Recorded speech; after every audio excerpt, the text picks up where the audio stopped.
Alors, nous sommes sur le stand Porsche. Donc, vous voyez là, c'est le nouveau Macan, donc entièrement électrique.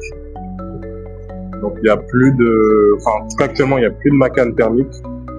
Donc ça, c'est le, voilà, Macan électrique avec un arrière, voilà, façon SUV coupé.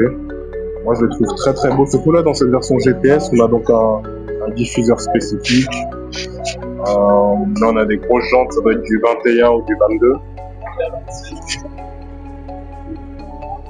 On a des vitres sans encadrement. Donc là, nous avons la 911 en version Targa, donc l'incontournable de Porsche. Voilà, vraiment, pour moi, une des plus belles voitures du monde. Et dans ce bleu vraiment magnifique. Nous avons le Taycan ici, donc Taycan Black Edition. Donc c'est une version berline, donc voilà, Taycan Black Edition. Avec un coffre de toit pour partir au ski, ça c'est pas mal. Donc ça là c'est la version berline, donc vraiment qui descend à l'arrière. Moi je préfère plus la version Cross Turismo, la version break un peu surélevée. Donc voilà, ça c'est le premier modèle qui est sorti. Donc en Taycan comme ça.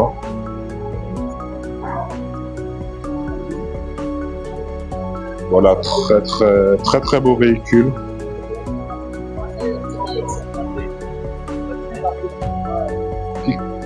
Donc c'est la concurrente de la Model S.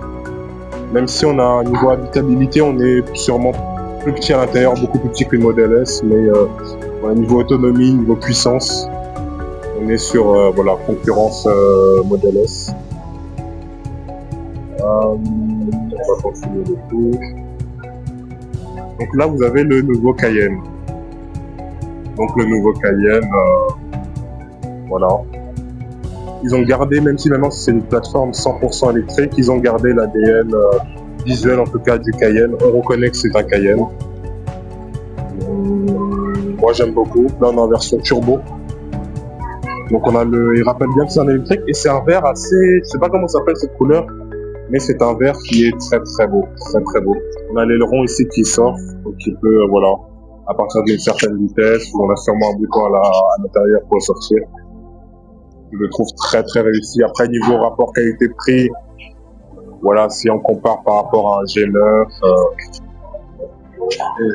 vous voyez ce que je veux en venir, mais en tout cas, c'est une très belle voiture. Là, nous avons la 911, c'est une version turbo, je pense, vu le design de l'arrière. Donc, on est sur une très belle version turbo. Turbo S même. Turbo S, donc on doit être dans les 600-700 chevaux. Vous voyez, on a des freins en céramique, carbone céramique qui sont énormes. On est sur du 20 pouces et ça prend toute la taille du disque, donc on doit être sur des freins en 370, 380. Voilà. Vraiment très beau véhicule. Ici on a des entrées d'air actives, si je ne me trompe pas, donc selon la température, la vitesse, etc., ils peuvent bouger en fait comme ça. On a ici une lame en bas, je crois qu'elle peut aussi rentrer si je ne me trompe pas.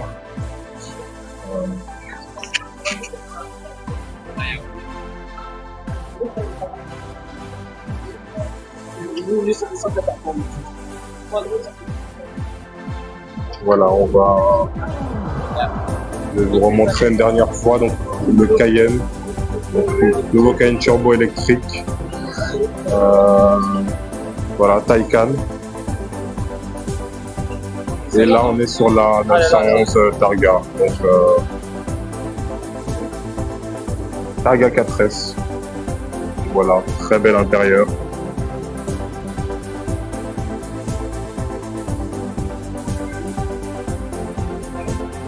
L'arrière est vraiment magnifique de la Targa. C'est une petite chronologie, donc la 356. Voilà. On a la 714, si je ne me trompe pas. Donc les premières 911, voilà, des voitures du Mans. Les premières 911 turbo avec le gros spoiler. Porsche 2022, le Cayenne. Donc, alors, ceux qui ne sont pas au courant, le Cayenne, c'est le modèle qui a sauvé Porsche. Sans Cayenne, Porsche n'existerait plus aujourd'hui. Donc, les gens disent beaucoup, oui, le Cayenne, c'est pas une vraie Porsche, mais aujourd'hui, si vous pouvez toujours acheter une 911, c'est grâce au Cayenne. La Panamera, voilà. Le Boxster, la Jeep 964. T'as les Taycan Cross Turismo, c'est celle-là que j'adore. Le Macan en 2014, celui-là aussi qui est un des modèles les plus vendus actuellement. La Carrera GT, voilà. La 918. Donc on a là voilà tout l'historique de un peu de Porsche résumé. Et voilà. Donc Targa. Le véhicule est fermé, malheureusement je peux pas monter dedans pour vous montrer. Mais voilà. On a ici le Macan GTS.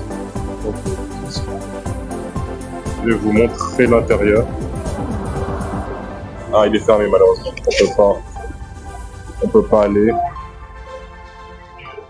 Donc, qu'est-ce que ça donne? Donc, Macan GTS, 134 000 €, 540 km. Ouais, voilà. Bah, c'est Porsche. Après, là, voilà, celui qui achète une Porsche, il n'a pas, on va dire, un problème de moyens. Donc, c'est 2 fois plus cher qu'un G6 Performance, mais voilà. C'est une Porsche, donc je vais pas trop commenter le prix pour celle-là. Je trouve la voiture, oui, franchement, très belle. Et pas de souci. Et voilà, quand on a fait le tour, je vais continuer sur d'autres stands.